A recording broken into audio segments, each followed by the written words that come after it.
previous video we have studied up to second paragraph. Okay, we have studied up to here. Okay, so in the next paragraph or in the upcoming paragraphs topics we will study about who are the peoples who ruled over Delhi, and which empires, which dynasty ruled over Delhi and how the Delhi was transformed. Okay, so beta, when you will look at this image or this image here, okay, map, when you will look at this map, you will find that the name of various places are given. Okay, बहुत से places का नाम दिया हुआ है. ठीक, देख रहे हो आप यहाँ यहाँ यहाँ. तो जैसे एक देखो, पहले इसके लिए जान लो बेटा, दिल्ली में बहुत लोगों ने रूल किया. ओके, बट दिल्ली जो ट्रांसफॉर्म हुई, तोमर्स ने भी रूल किया और चौहान ने भी रूल किया, पर दिल्ली इतनी ट्रांसफॉर्म नहीं हुई थी. ठीक, दो वहाँ कॉमर्शियल एक्टिविटीज स्टार्ट हो गई थी बट बहुत ट्रांसफॉर्म नहीं हुई थी. दिल्ली का जो ट्रांसफॉर्मेशन स्टार्ट हुआ वो अंडर दिल्ली सल्तनत ही हुआ. ठीक, ट्रांसफॉर्मेशन मतलब बहुत से मॉन्यूमेंट्स बनना. ठीक है, कितना डेवलपमेंट होना, जैसे फॉरेस्ट क्लियर हो गए थे, कम्युनिकेशन सही हो गया था. ठीक है, ये सब चीज़ें.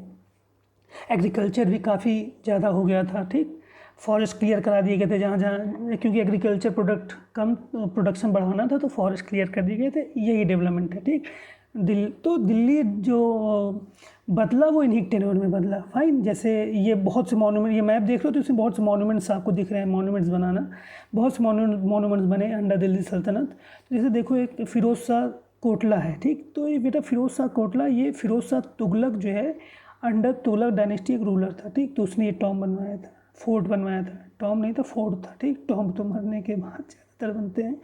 ओके, ये तुगलकाबाद है. ठीक है, तुगलकाबाद ये किसी तुगलक रूलर का ही नाम से लग रहा है. और जैसे आप देखो, एक यहाँ ये हौज खास दिख रहा है. हौज खास इसको अलाउद्दीन खलजी ने बनवाया था. ठीक, और आप देख रहे हो यहाँ कुतुब मीनार दिख रहा है. कुतुब मीनार किसने बनवाया था, बता सकते हो? याद करो, कुतुब मीनार कौन बनवा रहा था? Who was fell from his horse and died, I have told you, Qutubuddin Aibak. देखो कुतुब से देखो, हाँ, कुतुब मीनार कुतुबुद्दीन ऐबक बनवा रहा था. उसका डेथ के बाद उसको एक कुतुब कॉम्प्लेक्स है, कुतुब फोर्ट है, कुतुबुद्दीन, वहीं पे फोर्ट नहीं, टॉम्ब, यहीं पे कुतुब मीनार के अंदर ही उसी के कैंपस में इसको वहाँ पे बरी कर दिया गया था. फाइन, दिल्ली कुआं है. ये दिल्ली कोना, ये जो था ना बेटा, दिल्ली कोना means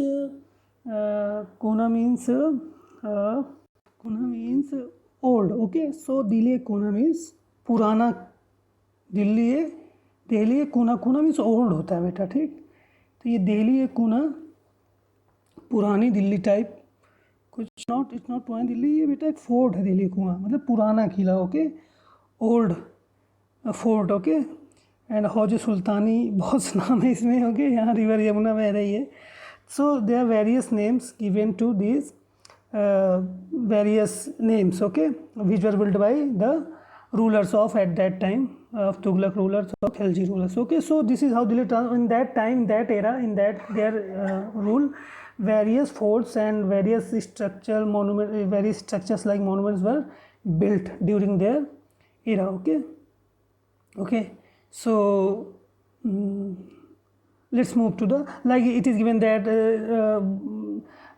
Delhi Sultan built many cities in the area that we now know as Delhi. Okay, look at map 1 and locate Delhi Kona, Siri and Jahanpana. Okay, Jahanpana is a place. ये दिल्ली कोना यहाँ है, दिल्ली कोना यहाँ है and Siri यहाँ है. Okay, these are the name of the places. They might have been named after someone or at some persons. किसी न किसी के बेसिस नाम पड़ा है. ठीक है, ऐसे नाम नहीं दिए गए हैं. जो आज हम दिल्ली जानते हैं, जो प्रॉपर दिल्ली, वो इन्हीं के टाइम पे बनी है. ठीक, पुरानी दिल्ली अभी आ जाओगे तो आप ये पुरानी दिल्ली के नाम जाने जाते हैं. ये एरियाज पुरानी दिल्ली में आते हैं. सो ये पुरानी दिल्ली जो है वो उन्हीं के टाइम की बनी है. ठीक, अब आते हैं हम लोग यहाँ पे बेटा, रूलर्स ऑफ दिल्ली. ये बहुत इंपॉर्टेंट है बेटा, इसमें क्रोनोलॉजिकल ऑर्डर में आपके दिए हुए हैं. ठीक, क्रोनोलॉजिकल ऑर्डर में दिए हुए हैं आपके ये कि कौन सा रूलर कब रूल किया. Okay, so let's start from the rulers of Delhi. कौन कौन थे बेटा? एक चीज़ ध्यान देना कि यहाँ पे जो रूलर्स दिए हुए हैं, ठीक, जो रूलर दिए हुए हैं, ये राजपूत डायनेस्टी, इसमें दिल्ली सल्तनत नहीं आती. ठीक, दिल्ली सल्तनत में जब ये टर्किश रूल आते हैं तब से दिल्ली सल्तनत स्टार्ट होती है. इसको मत इंक्लूड करना इसमें. ठीक, बस इसमें दिल्ली में रूल कौन कौन किया ये दिया हुआ है. बस दिल्ली सल्तनत जो स्टार्ट होती है that starts from the coming of Turks. Okay. So आपको पता है सबसे पहले तोमर्स रूल किए, तोमर अनंगपाल जो कि फाउंडर थे तोमर डायनेस्टी के। इनके पहले इनके पापा भी थे, but his father was not that much famous, और उन्होंने नहीं फाउंड किया था Delhi. So the founder of Delhi as capital was Anangpal, who ruled over Delhi from 1130 to 1145, and his son was Tejpal. Okay, and when after some time Chauhans defeated Tomars. Okay, first Chauhans were from Ajmer. Okay, they were from Ajmer, and when they see that they made threat to their expansion पहले चलता था बेटा, सब चाहते थे हमारा empire बढ़े, हमारी टेरिटरी बढ़े, तो इसलिए कॉन्फ्लिक्ट हुआ करते थे। और फिर तक चौहान ने तोमर्स को हराया, फिर चौहान दिल्ली में रूल करने लगे। फाइन। फिर उसके बाद क्या होता है बेटा, जो चौहान पृथ्वीराज चौहान थे ये भी बहुत काफ़ी ज़्यादा ये एस्पायरिंग थे, मतलब इनकी महत्वाकांक्षी से कहते हैं कि ये चाहते थे कि मेरा भी टेरिटरी काफ़ी ज़्यादा रहे, काफ़ी ज़्यादा रूल, हमारा एक्सपेंशन रहे, हमारे रूल का टेरिटरी एक्सपेंड करे। तो ये क्या कर रहे थे बेटा, ये नॉर्थ वेस्ट की तरफ बढ़ते जा रहे थे। यहाँ थे दिल्ली से, राजस्थान से, उधर मुल्तान और जो है इंदस रिवर की इधर तक ये जीतना चाहते, ठीक। और उधर से बेटा एक था जो अफगानिस्तान से नॉर्थ ईस्ट की तरफ जीतते हुए आ रहा था, ठीक। और दोनों एस्पायरिंग थे, दोनों चाहते थे बड़े।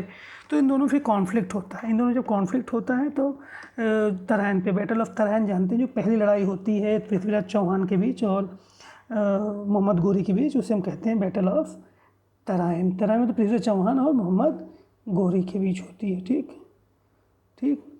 बहुत गंदी राइटिंग हो गई, इसको अच्छा करते हैं अभी, डोंट वरी, ठीक। उसको मोहम्मद गोरी और उनके बीच होती है। फाइन। फर्स्ट बैटल 1191 में, कब? 1191 में। फाइन। 1191 में होती है। उसके बाद फिर दूसरे ये मोहम्मद पृथ्वीराज चौहान जी जाते हैं, मोहम्मद गोरी हार जाता है।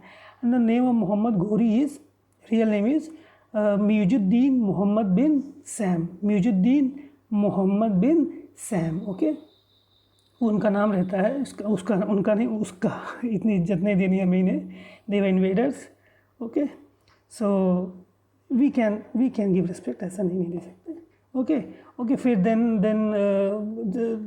इन 1192 फिर इन सेकेंड वो जीत जाते हैं ये फर्स्ट बैटल में 1191 में। फिर वो मोहम्मद गोरी चला जाता है, उसको मारते नहीं है, but he in 1192 he came back. जब वापस आता है then he defeated Prithviraj Chauhan, Prithviraj Chauhan को हराता है, and this led the foundation of Delhi Sultanat. Okay, but बेटा यहाँ 1206 दिया है। In the previous video I explain that ये 1206 क्यों दिया है 1192 की वजह। मैंने बताया कि ये लोग टर्की जो थे अदर एरिया जीतने में लग गए थे, डोब रीजन, उधर बंगाल, बिहार, ठीक। फिर 1206 में म्यूजुद्दीन या मोहम्मद बिन सैम, या हम कहते हैं मोहम्मद गोरी, अपने एक स्लेव को दिल्ली में रूल करने के लिए बैठा देता है, और 1206 में उसकी डेथ हो जाती है। फाइन। 1206 में डेथ हो जाती है। कुतुबुद्दीन ऐबक उसका स्लेव बनता है, रूलर, दिल्ली पर रूल करता है। और बेटा ये जो डायनेस्टी शुरू होती है इसको स्लेव डायनेस्टी कहते हैं। स्लेव डायनेस्टी क्यों? क्योंकि जो कुतुबुद्दीन ऐबक था वो स्लेव था, और जो भी आए वो स्लेव थे, ठीक। मतलब ये इसका कुतुबुद्दीन ऐबक, मतलब क्योंकि ये लोग स्लेव एक ही फैमिली से कहीं देखे, जैसे अब कुतुबुद्दीन ऐबक स्लेव था, ये उसका दामाद था, तो एक तरह से ये भी स्लेव ही हुआ, तो इसलिए इसको स्लेव डायनेस्टी बोलते हैं। फाइन, क्योंकि सब लोग एक ही फैमिली से आ रहे हैं। Got it. तो क्या होता है, कुतुबुद्दीन ऐबक होता है, बनता है किंग, फिर डेथ हो जाती है इसकी डेथ कैसे होती है बेटा, ये घोड़े पे चढ़ के पोलो खेल रहा होता है, वो बोले तो उसको चौगड़ बोलते हैं, खेलते खेलते मर जाता है खेलते खेलते ही मर गया होता, इसलिए खेलते तो सावधानी बरतनी। ओके, तो कुतुबुद्दीन ऐबक की डेथ हो जाती है 1206 में और 1210 में। फिर उसके बाद इसका जो सन इन लॉ होता है शमसुद्दीन इल्तुतमिश, ये किंग बनता है, ठीक है। इल्तुतमिश के 4 सन होते हैं और एक लड़की, तो इसकी नेचुरल डेथ ही होती है, बीमार होकर मरता है। तो उसकी लड़की होती है रजिया, उसके चारों बच्चों में दम नहीं होता, मतलब none of them was capable to rule over Delhi, और कोई किंग लायक नहीं था, एम्परर लायक, इसलिए वो ये बोल देता रजिया मेरी बेटी बनेगी क्या, किंग, क्वीन। ओके, सो फिर रजिया बनती है, बट रजिया के लोग बहुत अगेंस्ट होते हैं कि लड़की है, ये है, वो है, बट रजिया बहुत अच्छे से एक्सपेंशन भी करते थे एम्पायर का, थोड़ा बहुत वॉर भी जीतती है, बट लोग कंस्पायर करते हैं और ये फिर डेथ हो जाती है कुछ दिन बाद। डेथ इसकी कुछ कहते हैं कंस्पायर्ड किए थे, कंस्पिरेसीज करते हैं, कुछ कहते हैं कि ये जा रही थी वॉर करने, तो रास्ते में बैंडिट्स मिल गए। बुक में ये लिखा है कि बैंडिट्स मिल गए और बैंडिट्स ने इसको लड़ाई में बैंडिट्स के मारी गई। ओके, किल गई। उसके बाद घियासुद्दीन बालबान 1240 में बनता है, लेकिन लोग कहते हैं घियासुद्दीन बालबान बेटा ये ऐसे ही रहता है, वो एडमिनिस्ट्रेटर रहता है। ओके, तो ये क्या कहते हैं, दिमाग लगाता है और रजिया की जगह बन जाता है, बट लोग इसके अगेंस्ट रहते हैं, तो इसको हटा दिया जाता है 1240 में। फिर जो है ये दिमाग लगा के मंगोल्स का साथ पाके 1266 में वापस बन जाता है। ठीक, इतना ही समझो। ठीक है, 1266 में वापस होता है, फिर 1287 में इसकी डेथ होती है। उसके बाद खलजी जो होते हैं, डेथ क्या होती है, ये खलजी इसको हराते हैं, ये हम लोग अगले वीडियो में पढ़ेंगे। ठीक, गयासुद्दीन बलबान को खलजी हराते हैं। खलजी कौन होते हैं, ये अगले वीडियो में पढ़ेंगे। ओके, तब तक के लिए thank you, tata, bye bye bye.